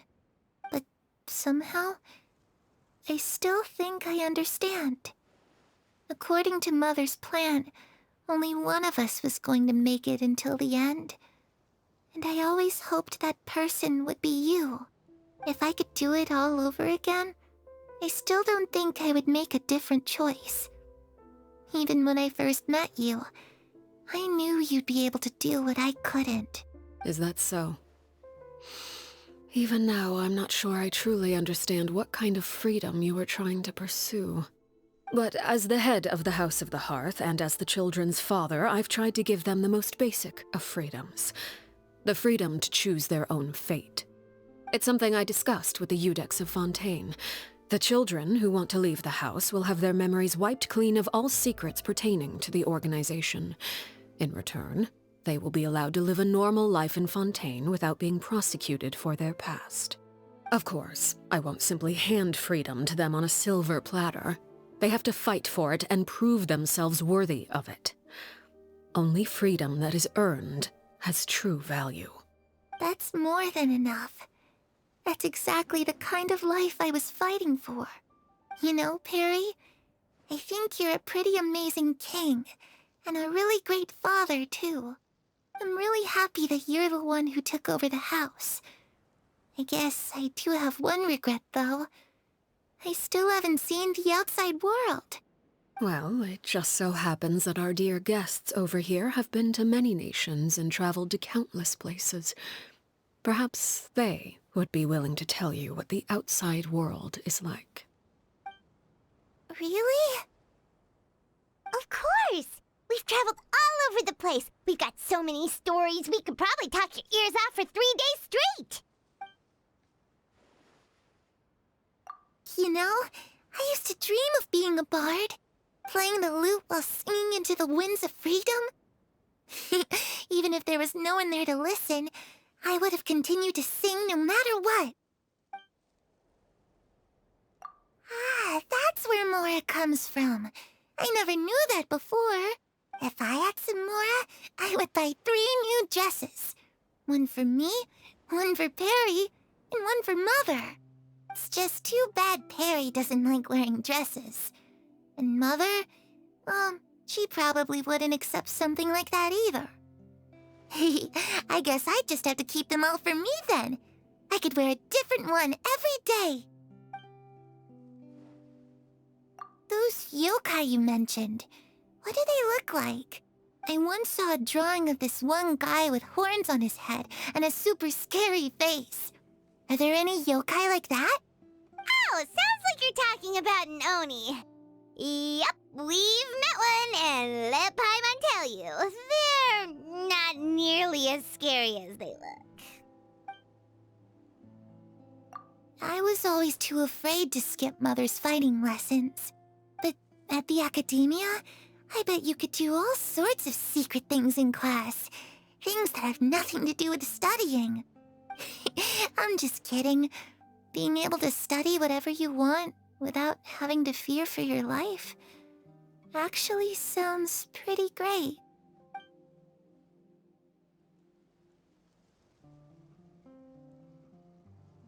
The situation was super dangerous. Lenny and Lynette were accused of committing a crime, and they were going to have to stand trial at the Opera Epicles. Oh no, that must have been hard for all of you. What happened next? Don't worry, we were able to turn the situation around super quickly, all thanks to Detective Paimon, of course. How'd you do that? Come on, tell me. Okay, so it was like this. After the failed magic show, we rushed to the scene and...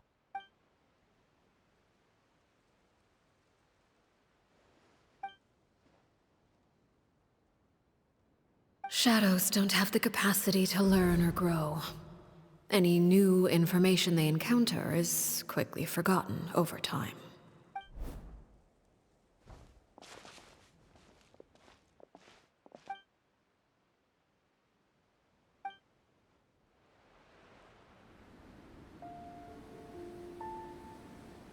Clairvy, you've worked tirelessly from the shadows to overthrow the House of the Hearth. Now, by my authority as the Knave, I shall announce how this matter ends. You are hereby expelled from the House of the Hearth. You are no longer tied to this place, nor are you bound by its rules. You're saying that I can finally leave? I get to experience the outside world as well? Oh, I almost forgot. There's no getting older for me. Still, seeing who you grew up to be makes me really happy, Peruere. Take care of yourself. Goodbye. May we meet again someday.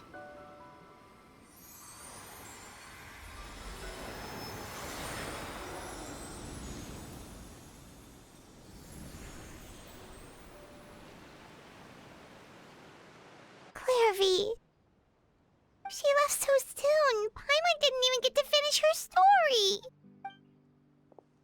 I also have certain sentiments left unsaid. I wanted to tell her that the aurora I saw in Snezhnaya was just as beautiful as the ones in the pictures. But a shadow's memories reset at dawn. Had we delayed any longer, we wouldn't have had the time to say goodbye. Whatever regrets may linger, let them be lost to the coming of a new day. Father? It's Lyney! Hey, Lyney!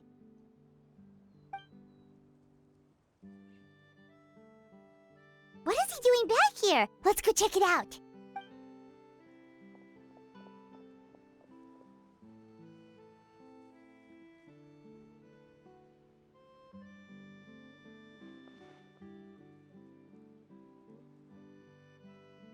Father, the bottled flames have been administered. Filial and the others have left the house. And you? What have you decided? Thank you for giving us that choice, Father. But we never wanted to leave the house. It's the only home we've ever known. Lynette and Fremine feel the same way. They're recuperating back at the Hotel Bouffe d'été. But I decided to come back and tell you where we stood. I'm sure you're well aware of the expectations I have for you. I want you to follow in my footsteps and become the next king of the house. Yet you seem to have different ideas. I must admit, I'm rather surprised by your decision to stay. There's nothing wrong with choosing to live a quiet life. Leading this organization is a heavy responsibility, one not so easily carried by someone forced onto the throne. I just never understood what you saw in me. What made you believe I was deserving of that throne? You're brave, talented, and, most importantly, you cherish your family. You would do anything to protect them, even if it costs you your life.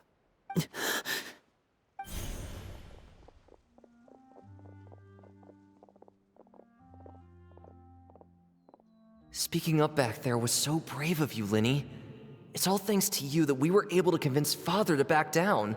You're a hero, Lyney. Hero? Father is the real hero. Had Father gone all out during the duel, there's no way I would have walked away with my life. She must have had it all planned from the beginning, from the very moment she suggested a duel. I'm not deserving of that title. I'm not strong enough, or smart enough. You're wrong. In my opinion, all you need to be deserving of the throne is conviction, and the necessary strength to act on it. We may have different ideas of what it means to be a family, but you can hardly be said to lack conviction. What you truly lack is strength. For someone of your talent, though, that's something that will come with time. Even without that strength, you still chose to face me in a duel, even though the odds were stacked against you. That capacity to honor your convictions is what I truly see in you. Father. No one knows what the future holds, what tragedy or triumph may be in store. Being at the head of this organization requires the strength of will to face whatever comes. Caution will only hold you back. If reaching a certain standard were required to go after what you want, I would never have succeeded in killing my predecessor. Back then, there was still a considerable gap between our abilities. Strength may decide the ultimate victor, but those who let a lack of strength dictate their decisions or undermine their convictions will never be worthy of the throne. I understand, Father. Thank you. Children must grow up to surpass their parents. Only then can a family continue to flourish. The road ahead is not an easy one, so I'll ask you one last time. Are you certain you want to stay? You've done so much for me, Father, and that kindness must be repaid. Plus, with Project Stuja at hand, there are many dangers ahead, and I, for one, don't intend to back down. Protecting my family at all costs. That's my conviction. Then you're welcome to stay. As for Project Stuja, you need not be too concerned. If those cowardly businessmen and heartless dignitaries try to take us down, I'm prepared to teach them a lesson. Having members who longed for the light was our organization's last weakness. With those members no longer among our ranks, the House of the Hearth is like a spider hiding in the shadows. We need only wait for our prey to come to us. At present, our imperative is to use their plan to our advantage. In doing so, a crimson moon shall rise amid the frigid blizzards of winter. No demonstration of loyalty shall go unrewarded, and no sacrifice shall be in vain. As for the two of you, whether we meet again as friend or foe, I'll remember the camaraderie we shared in this moment. No matter how arduous the journey ahead, I hope we both reach our desired destination. Didn't Linny say that Lynette and Fremine were recovering at the Hotel Bouffe d'été? Oh, Paimon wonders how they're doing. Maybe we should go check on them.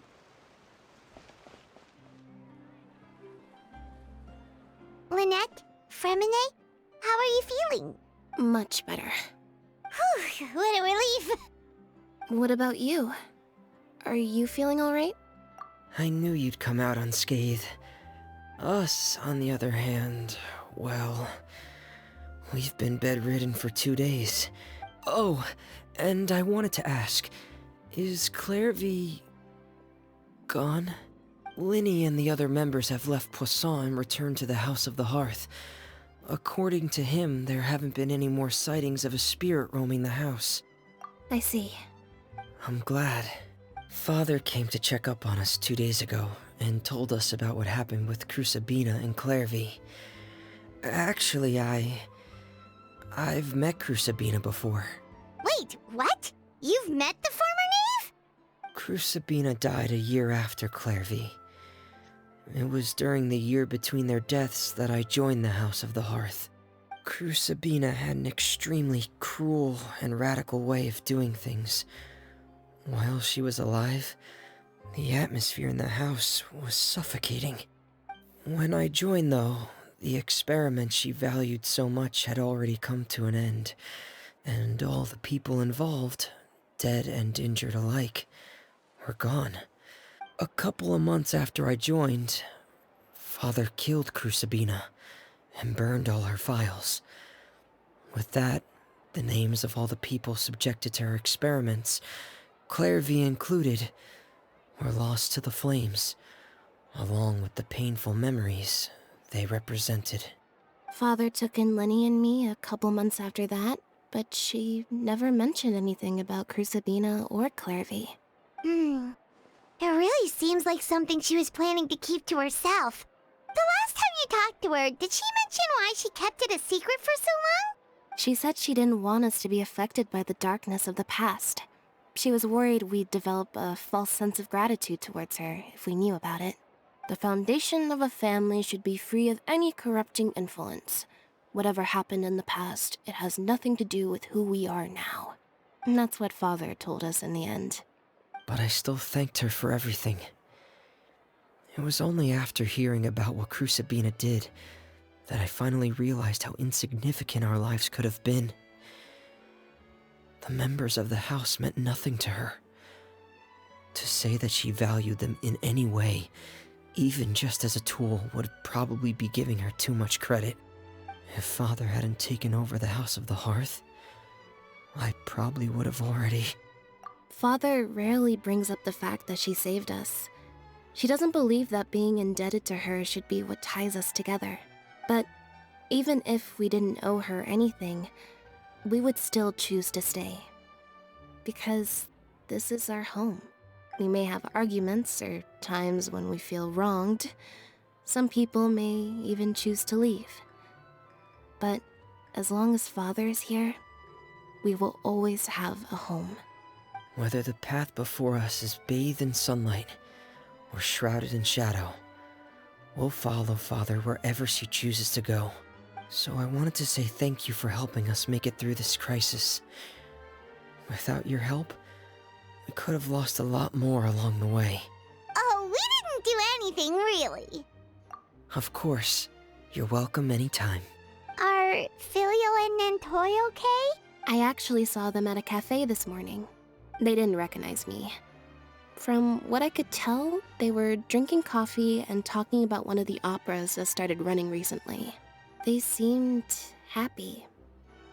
If I had to take a guess, I would say they finally found the kind of life they always wished for.